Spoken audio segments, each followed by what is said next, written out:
Hi, I'm Ronnie Altit and welcome to The Download, our first episode for 2018. And today with me in The Download is Matt Kaplan. Matt, welcome to The Download. Thank you very much. And welcome to Insentra. Thank you. So not even day one on the job yet. You're still coming in to say hello and get a feel and lay of the land. So tell us, Matt, tell us a little bit about the background of Matt. All right, great. Well, thanks very much for having me. From South Africa. Been in Australia for 5 days only now. Starting officially at the end of January with Insentra, and very much looking forward to it. I've been in professional services and managed services businesses and internet service providers for 12 to 15 years. Managed big teams that have dealt with installations, support, professional services, managed services, and thoroughly looking forward to getting involved with the team. And tell us about the role that you're going to fulfill here at Insentra. So I'm heading up the managed services team within Insentra. The team is 10 strong, I believe. I haven't got to meet all the team yet. That's happening in the end of next week.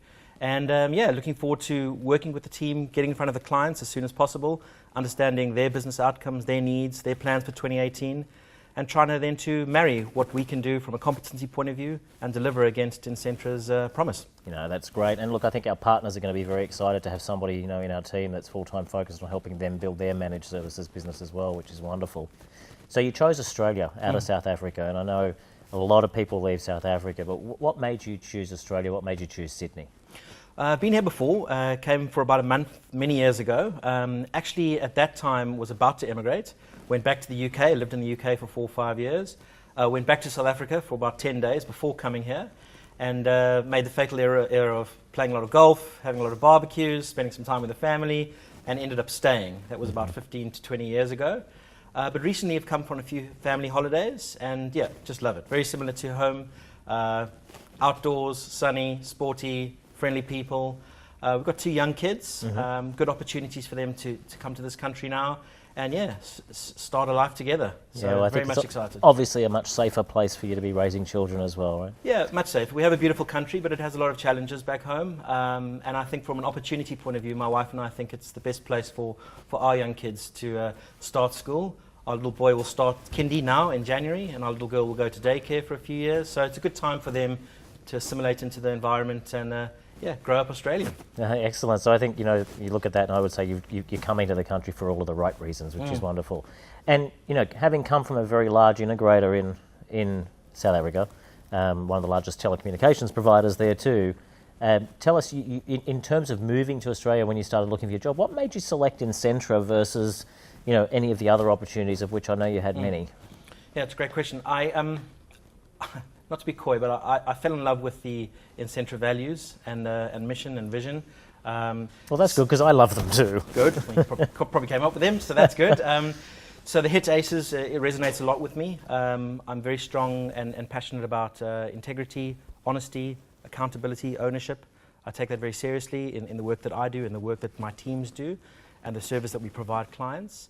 And above all, client centricity and client focus is of utmost importance in all the work that we do. So in discussions with you and the rest of your executive team and the rest of your team in the interview process, that really landed with me. A company that's true to its values, partner obsessed, and it's not just written on boards and marketing material. It looks like it's pumping through the veins of the people that are here, and that's very exciting for me. That's excellent. Well, we all bleed orange blood here, if you haven't sort of worked out that orange is prolific. And you're right, it is truly part of who we are. So Matt, having been an integrator and having experienced all the challenges that all of our partners experience, and now you know that about Insentra, and now you know that we exist, and you know that we've got a series of offerings, how would you have leveraged us in your previous role? Yeah, having known the availability of an Insentra, definitely it would answer a lot of the challenges that we were faced. Things like staff shortages, staff attrition, not having the right skills on board at that time. I'm preparing for future governance and regulations that were coming down, things like ITIL standards and having those disciplines built within your own environment. You can leverage off a partner like Insentra, who's got that skills and got that development in-house and got that knowledge. I think from being able to tap into that, it would definitely service the market from a a cutting edge and a bleeding edge point of view from being on the front of technology, having to know, well, I don't have to invest in that right now. It might be too expensive. It might be a different technology that's not on my back-end environment. So if we can come with a myriad of services and a myriad of service offerings, competencies in those, skills, certifications, governance and standards like things like ITIL and ETOM and all those good things, I think that's a definite service offering that our partners will be happy to leverage off. Right, so in your previous life, did you run into scenarios where you'd have a bid that you needed to do and you could do 85% of it, but the 15% was going to be a real struggle? Did that sort of happen for you guys? Yeah, we would leverage off other providers to do maybe the land component or a licensing component or possibly an out-of-country component, because this is a multinational discipline. So where we had that, we leveraged off a key group of partners and collaborated well with them and then formed that partner network, which is very powerful when you get it right. Yeah, it certainly can be, and I think that's something that we see with our partners when they're trying to bring us into managed services is leveraging us to plug that gap that they can't do. And often we find that partners don't even want to invest in that space, which is what you were saying as well, right? They just don't want to put their money where their mouth is right now because it's a high cost of investment to get involved and to, you don't just wake up one morning and say, oh, I'm going to be a managed services provider and I'm going to do it in these 6 technologies. It requires a whole stack of investment and time and effort and people, etc.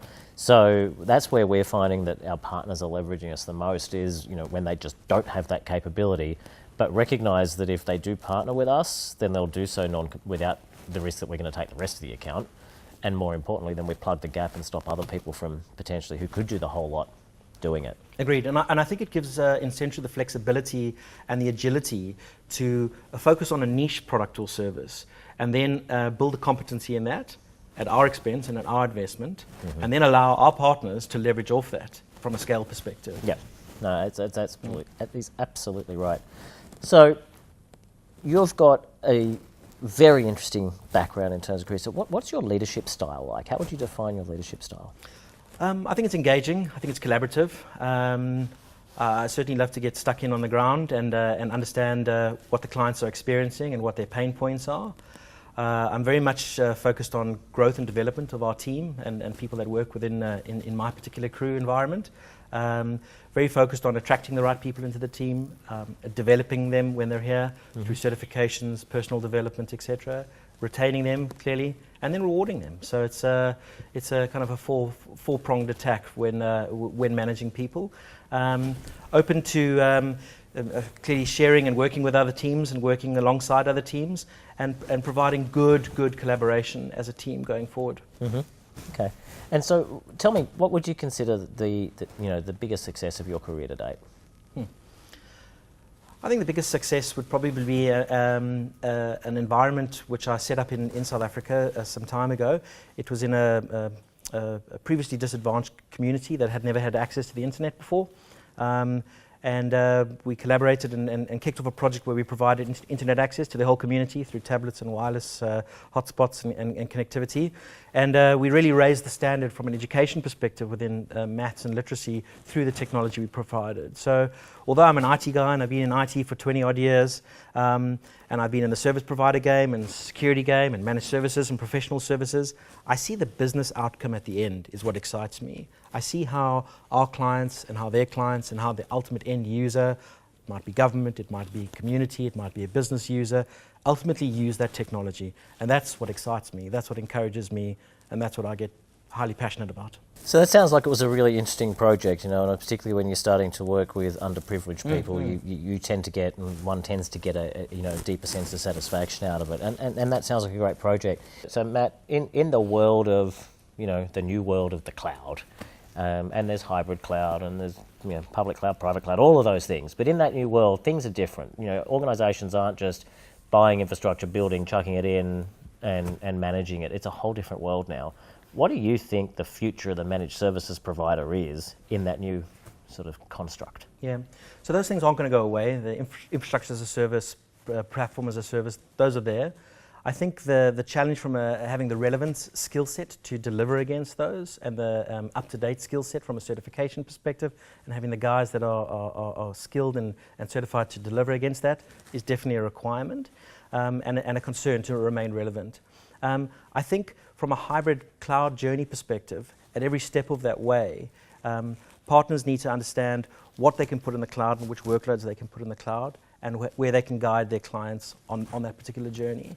I think if I was to think about the service wrapping around that and the service layers around that, I'd be very concerned about things like security, governance, standards. I'd be very concerned about things like application development and how agile from a change management perspective. And I think we could add a lot of value in that space. So Matt, we've now got, our partners are working with end user customers who are all moving to the cloud in some way, shape or form. Some of those partners are managed services providers, some of them are core integrators with managed services, etc. But if you're a managed services partner today and you're delivering services, what are the top 3 things that you would be concerned about and that you would be focusing on immediately to ensure that you remain relevant to your clients? Yeah. So number 1 would be, do I have the right skills in-house? Do I need to invest in those skills, or can I leverage on someone else to have them? Number 2 would be, do I have the right partner relationships and vendor relationships and licensee relationships? Am I strong enough there? So when I pick up the phone, why is that relevant?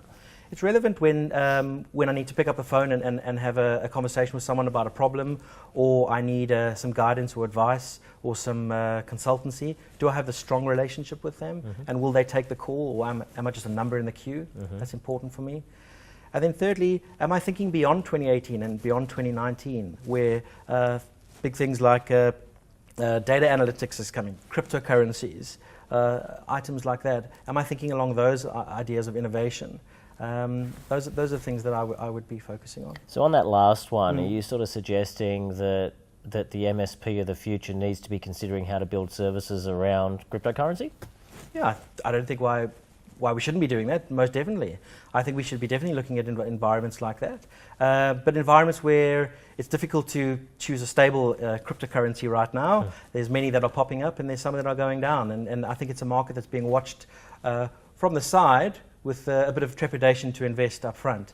So are we agile? Are we flexible? Are we wanting to invest in that? Yes, we are. And I think that would be a good thing to do.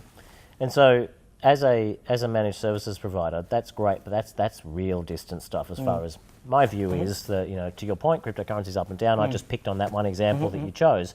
What about security in the cloud and securing in a hybrid world? Well, if you're an MSP, are you thinking about that? Are you...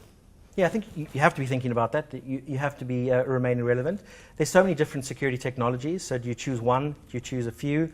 Do you leverage off a partner that has skills across a number of them, or do you focus on one particular one?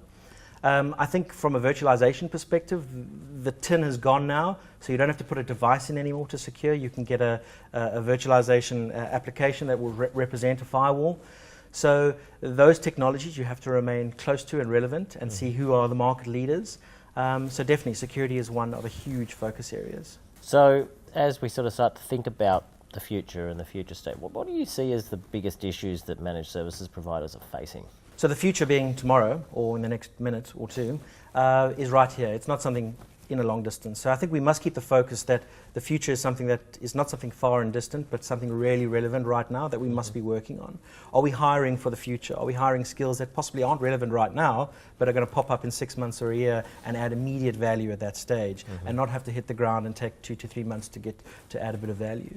So I think some of the challenges and obstacles that they're facing right now are those things of remaining relevant, of deciding which technologies to focus on, which partners and which vendors to get close to, which are relevant, which are not. Are there pop-ups that are staying for a while and then disappearing, or are the longer ones like an IBM and HP are those the ones that you want to entrench yourselves into? That would be a big obstacle, I think, right now. Yeah, and I think you raise a valid point in terms of the future is actually now. And it's happening so very quickly. And managed services providers, and we have been guilty of the same here at Insentra. You spend a lot of time chasing the future, but you're not doing it until the future's almost at your doorstep. So you don't create a managed service for a service that nobody's buying yet, but you need to create that managed service in advance of them buying it, which is what you're saying. Is 100%. That right? And in order to do that, you have to remain close to your partners. And I think that we need to understand our partners business outcomes and their business strategies and their deliverables for 2018, 2019, 2020 and beyond, and together then go along this journey of delivering packaged, relevant services to them that's going to add value onto their clients. That's critical to us. So whenever I'm doing these download discussions with people, Matt, and Okay. I know you've watched a few of them, I always try to throw a curly question at the end. So I'm going to actually throw you two. Okay, go And for the it. reason I'm going to throw you two is because of where you've come from. Right? Yeah. So I'd like to know your most amazing game reserve experience as the Okay. first thing. Good. And then I'll hit you with the second one later. My most amazing game reserve experience would be in some of the lodges back home. You have some cameras that are on those water holes at night, and you can tune your television in your hotel room to the water hole, and they call them hides. You go underground into the hide, and when you see an animal come to the hide, you can look at it on the television, or you can make haste and run to the hide and watch the animal. So recently I was with my family. We were watching at 10, 11 at night and noticed a rhino come to the hide water. So at literally 11 at night, all in our pajamas, we ran through the hotel underneath into the hide, and were joined by like 6 or 7 other families. It was a crazy experience, just running through the hotel, all in your PJs, to see an animal.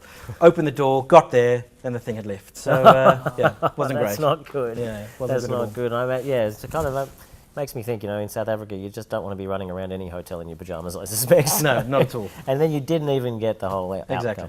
All right, so that was the first thing. And the second one, tell us your favourite joke. Favorite joke? How do you call a deaf cat? Sorry? How do you call a deaf cat? How? Yeah, pussy, pussy. That's very good. Okay. Very good. Matt Kaplan, it's been a pleasure to have you here in the download. Thanks so much, And we're Ronnie. excited to have you join us in the company. Thank you very much. Excited for you to go and Very meet some much of our looking forward to partners. working with everyone. Yeah, it'll be great to have you here, Matt. Thank you. Welcome to Australia. Cheers.